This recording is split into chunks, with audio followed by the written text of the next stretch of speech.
Tonight on Connecticut's news station, trial gets underway for Michelle Troconis, who faces charges in connection to Jennifer Dulos' death. We'll take a look at what happened on day one. We'll be looking for cracks and loose mortar and anything else, tree roots that we might be. Give us an idea where that leak came from and see how we can repair it. Crews back in Bozrah to repair a dam that was about to burst, and we're learning more about its history tonight. There's so many fond memories and thoughts that I think about the Patriots and I'll always be a Patriot.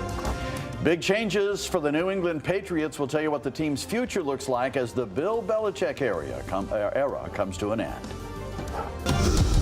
Now at 6, this is Fox 61, Connecticut's news station. Good evening and thanks for joining us for the Fox 61 News at 6. I'm Brent Harden. And I'm Carmen Chow. Now to a case garnering national attention, the murder of Jennifer Dulos, the New Canaan mother of 5 who went missing in May of 2019. Today, the trial began for the first co-defendant in the case, Michelle Troconis. She is the once girlfriend of Jennifer's estranged husband, Fotis Dulos. Fox 61's Julia LeBlanc breaks down today's events. This trial is something many people have been waiting for more than 4 years now. And tonight, we are getting a first look at what New Canaan police officers were dealing with when they first responded to the New Canaan home when Jennifer was reported missing. Every defendant in a criminal case is presumed innocent. The beginning of what's expected to be a 6-week criminal trial. At the center of it all, Michelle Troconis, charged with conspiracy to commit murder, tampering with physical evidence, and hindering prosecution. Police allege Troconis plotted with her once live-in boyfriend, Fotis Dulos, to murder his estranged wife, Jennifer Dulos. Fotis Dulos died by suicide in January of 2020 after being charged with murder. Troconis, however, continues to maintain her innocence, her family speaking on her behalf outside the courthouse Thursday. We know that she's innocent. We are trusting this fair trial. In the courtroom, the state calling its first witness, Lieutenant Aaron Latoret with the New Canaan Police Department. For the first time, body camera footage was shown from the day investigators responded to Jennifer's New Canaan home the night she was reported missing. Well, it's just strange in connection with the fact that we've got a missing person. 20-minute video, investigators find a car parked in the garage. They eventually notice what looks like dried blood on the car and on the floor. Appears to be smeared, pinkish reddish in color, as if something was cleaned up. Police eventually found the keys to another one of Jennifer's cars inside her purse in the home. The babysitter, Lauren, had told Officer Coughlin that the purse would normally not be at the residence if Jennifer was not at the residence. Soon, investigators described finding Jennifer's Chevy Suburban SUV on the side of the road near New Canaan's Waveney Park, left in reverse and with a dead battery. After an extensive search, still no signs of Jennifer. Investigators canvassed the neighborhood, catching video they believe shows the last time Jennifer Dulos was seen alive. Pick up pictures or video rather of Jennifer Dulos' vehicle leaving in the morning and returning, and then leaving for a second time and not returning. Now tonight we're also hearing from a spokesperson for Jennifer Dulos' family and friends, and they are reminding us all to remember the woman who's really at the center of all of this. Jennifer, a loving mother of 5, a cousin, and a lifelong friend. We are in Stamford. Julia LeBlanc, Fox 61, Connecticut's news station. Julia, thank you. With today marking the first day of trial for Michelle Troconis, it brought back tough memories of Jennifer Dulos' disappearance. Conversations of domestic violence are ignited once again as hope renews that this trial will bring a layer of peace to Jennifer's friends and family. Can't remember anything in Farmington that's that tragic. Tony Fishman lives on Mountain Spring Road. 5 years ago, his Ring camera captured what police believe to be Fotis Dulos' truck traveling back and forth days before and after Jennifer Dulos' disappearance. Fishman at the time handed over his footage to investigators, hoping any small gesture would help them find Jennifer. Since then, it has made him more aware of who passes by his home. I watch my Ring doorbell a lot more than I suspected that I would. After Fotis Dulos committed suicide in 2020, the case went silent, and residents were always left to wonder what happened to Jennifer. I just know that there is a hole in the community where there ought to be a solution for what happened to this woman here. For the last few years, this memorial by the MDC Reservoir for Hartford has stood strong. Just days before Michelle Troconis' trial, women recently left notes saying, "You are not forgotten," and rocks, which also says, "Forever in our hearts." In 2021, lawmakers passed Jennifer's law to protect men and women from being the next victims. It expanded the definition of domestic violence in the state so that definition included not just actual physical threats, but also so-called coercive control of a family or household member. The CEO of Connecticut Coalition Against Domestic Violence says incidents like these do not discriminate. I think they thought, oh, this can't happen in this kind of community, but it very much does every day. And I think that was one thing that I think awakened some folks. The message here, domestic violence is preventable. It's all about educating friends and family on those services and connecting them to those services, which can range from offering shelter, law enforcement, and court advocacy and counseling. Now, if you or someone you know is in need of assistance pertaining to domestic violence, visit CT Safe Connect. It is a free and confidential resource center with someone available to help 24/7.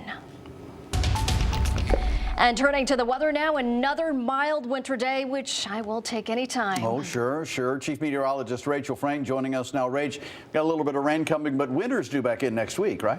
Absolutely. After we get through another soaking rain, temperatures cool off, and we've got wintry vibes sticking around for much of next week. So let's just get through this. It's the last thing anybody, including myself, wants to hear about, wants to talk about, and that is more rain. And we wanted to kind of time it out for you. It will start between 10 p.m. and midnight tomorrow night. The heaviest, like the last storm, will be overnight, which is good news, a time that not a lot of people are out. And by the time you wake up on Saturday morning, the worst is over and heading out of here. We're expecting 1 to 2 inches of rain this time. Not as much as last time, but still everything's kind of waterlogged and rivers are high, so it might not take much to push things over the edge.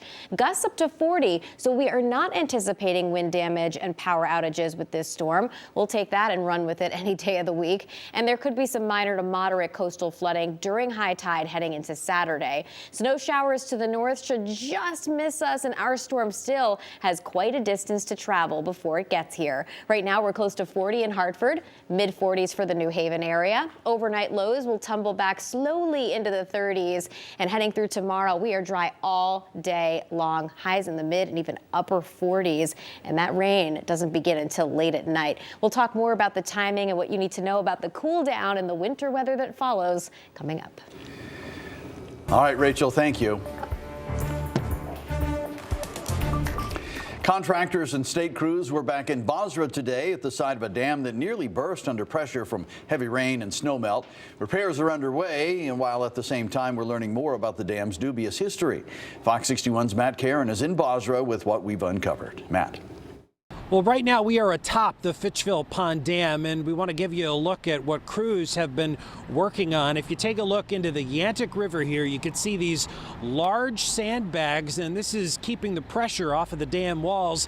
It's important so crews can get down in there and inspect it and repair it. But we also learned today that the person who owns this dam has not been communicating with state officials or us. Back-breaking work in Bozrah.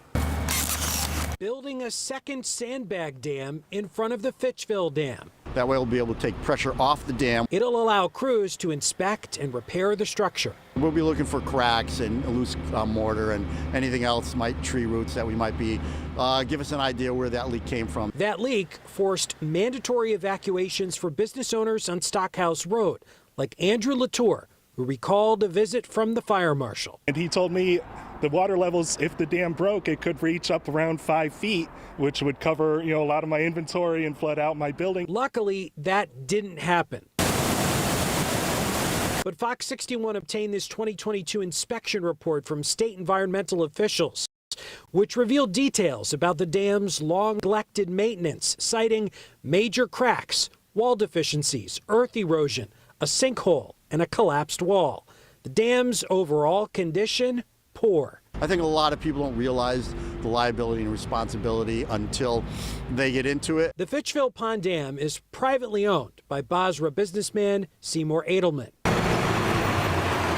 We paid a visit to Seymour's sand and gravel company in search of answers, but was told Edelman was busy and would call us back.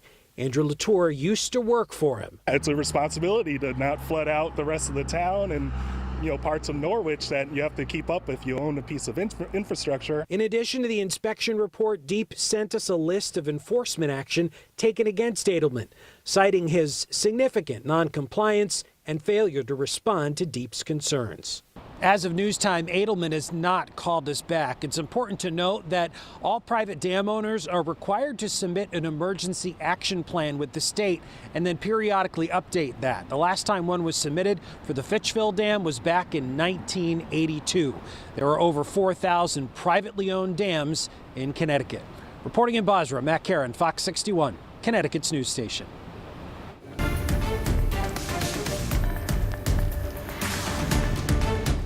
Legendary National Football League head coach Bill Belichick is parting ways with the New England Patriots. He spent 24 years with the team and won 6 Super Bowls as head coach, which is the most of all time. Fox 61 sports director Jonah Karp joins us with more on today's announcement. Jonah. Hey guys, it's an ending to a run that seemed more and more likely as this football season continued to unfold, but it doesn't make the reality of the separation between Bill Belichick and the New England Patriots any easier to digest. The Patriots finished with a 4-13 record this year, both the worst for New England in the Belichick era and the final one. The marriage ending with a press conference that took place at noon today with statements by both Belichick and Patriots owner Robert Kraft. Here's some of what was said. Coach Belichick will forever be celebrated as a legendary sports icon here in New England, and I believe go in as a Pro Football Hall of Famer on the first ballot. Why? Because he is the greatest coach of all times. So appreciative of the fans for all the support they've given me, my family, and this football team. And it's with just so many fond memories and thoughts that I think about the Patriots and I'll always be a Patriot. Those two men, pillars in the construction of one of the greatest dynasties in sports history. To be clear, this wasn't a retirement announcement from Belichick. There's the possibility he's standing on the sideline of another NFL team next season. As for the Patriots, they've now entered into a pool with 7 other NFL teams searching for a head coach. More on Bill Belichick's departure coming up later in sports. Live in studio, Jonah Karp, Fox 61, Connecticut's news station.